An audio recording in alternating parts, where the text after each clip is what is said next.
This is my niece, Stella. She's just turned 1 and started to walk. And she's walking in that really cool way that 1-year-olds do, kind of teetering, my body's moving too fast for my legs kind of way. It is absolutely gorgeous. And one of her favourite things to do at the moment is to stare at herself in the mirror. She absolutely loves her reflection. She giggles and squeals and gives herself these big, wet kisses. It is beautiful. Apparently all of her friends do this, and my mum tells me that I used to do this, and it got me thinking, when did I stop doing this? When is it suddenly not okay to love the way that we look? Because apparently we don't. 10,000 people every month Google, "Am I ugly?" This is Faye. Faye's 13 and she lives in Denver. And like any teenager, she just wants to be liked and to fit in. It's Sunday night. She's getting ready for the week ahead at school. And she's slightly dreading it. She's a bit confused because despite her mum telling her all the time that she's beautiful, every day at school, someone tells her that she's ugly. Because of the difference between what her mum tells her and what her friends at school or her peers at school are telling her, she doesn't know who to believe. So she takes a video of herself, she posts it to YouTube, and she asks people to please leave a comment. Am I pretty or am I ugly? Well, so far, Faye has received over 13,000 comments. Some of them are so nasty they don't bear thinking about. This is an average, healthy-looking teenage girl receiving this feedback at one of the most emotionally vulnerable times in her life. Thousands of people are posting videos like this, mostly teenage girls, reaching out in this way. But what's leading them to do this? Well, today's teenagers are rarely alone. They're under pressure to be online and available at all times. Talking, messaging, liking, commenting, sharing, posting, it never ends. Never before have we been so connected, so continuously, so instantaneously, so young. And as one mum told me, it's like there's a party in their bedroom every night. There's simply no privacy. And the social pressures that go along with that are relentless. This always-on environment is training our kids to value themselves based on the number of likes they get and the types of comments that they receive. There's no separation between online and offline life. What's real or what isn't is really hard to tell the difference between. And it's also really hard to tell the difference between what's authentic and what's digitally manipulated. What's a highlight in someone's life versus what's normal in the context of every day. And where are they looking to for inspiration? Well, you can see the kinds of images that are covering the news feeds of girls today. Size 0 models still dominate our catwalks. Airbrushing is now routine. And trends like Thinspiration, Thigh Gap, Bikini Bridge and Pro-Ana, for those who don't know, Pro-Ana means pro-anorexia. These trends are teamed with the stereotyping and flagrant objectification of women in today's popular culture. It is not hard to see what girls are benchmarking themselves against. But boys are not immune to this either, aspiring to the chiselled jawlines and ripped six-packs of superhero-like sports stars and Playboy music artists. But what's the problem with all of this? Well, surely we want our kids to grow up as healthy, well-balanced individuals. But in an image-obsessed culture, we are training our kids to spend more time and mental effort on their appearance at the expense of all of the other aspects of their identities. So things like their relationships, the development of their physical abilities and their studies and so on begin to suffer.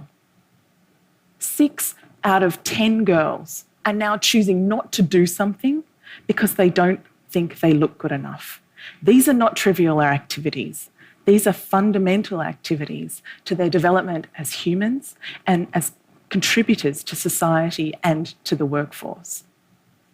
31%, nearly 1 in 3 teenagers are withdrawing from classroom debate. They're failing to engage in classroom debate because they don't want to draw attention to the way that they look. 1 in 5 are not showing up to class at all on days where they don't feel good about it. And when it comes to exams, if you don't think you look good enough, specifically if you don't think you are thin enough, you will score a lower grade point average than your peers who are not concerned with this. And this is consistent across Finland, the US, and China, and is true regardless of how much you actually weigh. So to be super clear, we're talking about the way you think you look, not how you actually look. Low body confidence is undermining academic achievement. But it's also damaging health. Teenagers with low body confidence do less physical activity, eat less fruits and vegetables, partake in more unhealthy weight control practices that can lead to eating disorders. They have lower self-esteem. They're more easily influenced by people around them, and they're at greater risk of depression. And we think it's for all of these reasons that they take more risks with things like alcohol and drug use, crash dieting, cosmetic surgery, unprotected earlier sex, and self-harm. The pursuit of the perfect body is putting pressure on our healthcare systems and costing our governments billions of dollars every year. And we don't grow out of it. Women who think they're overweight, again, regardless of whether they are or are not, have higher rates of absenteeism. 17% of women would not show up to a job interview on a day where they weren't feeling confident about the way that they look. Have a think about what this is doing to our economy. If we could overcome this, what that opportunity looks like. Unlocking this potential is in the interest of every single one of us. But how do we do that?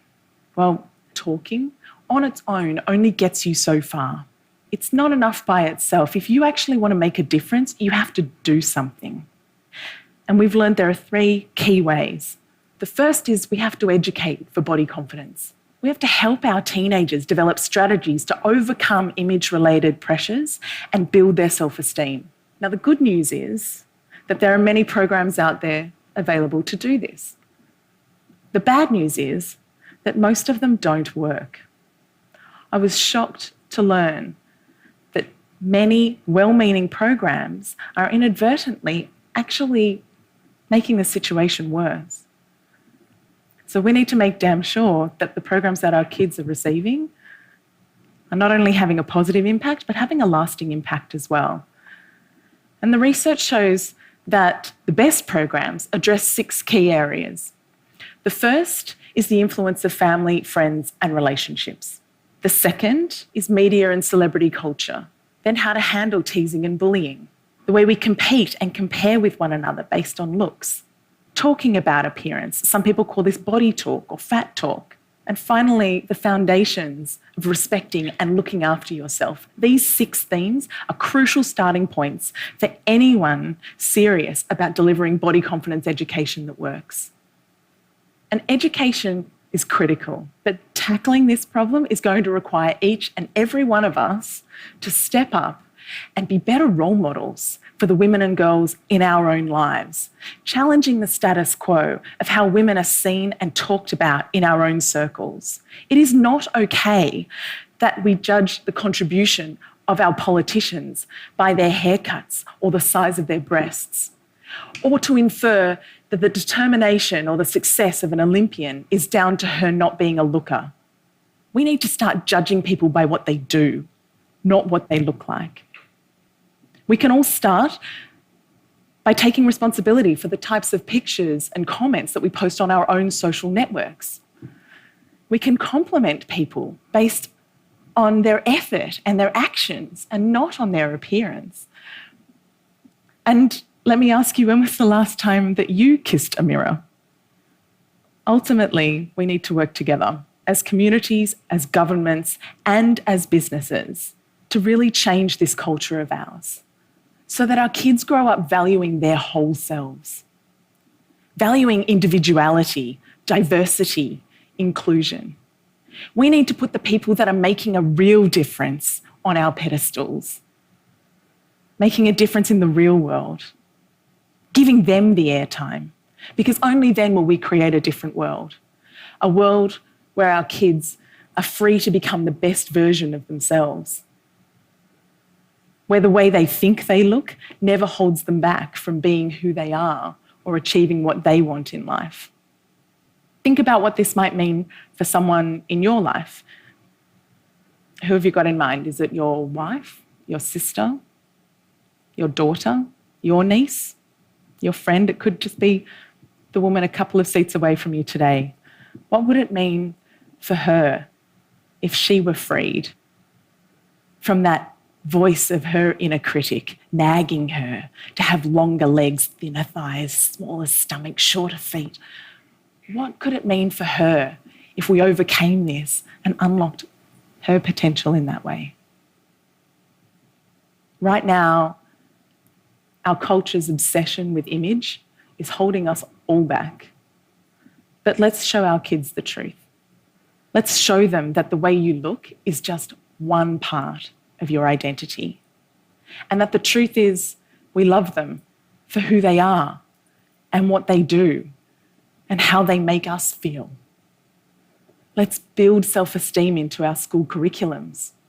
Let's each and every one of us change the way we talk and compare ourselves to other people. And let's work together as communities, from grassroots to governments, so that the happy little one-year-olds of today become the confident change makers of tomorrow. Let's do this.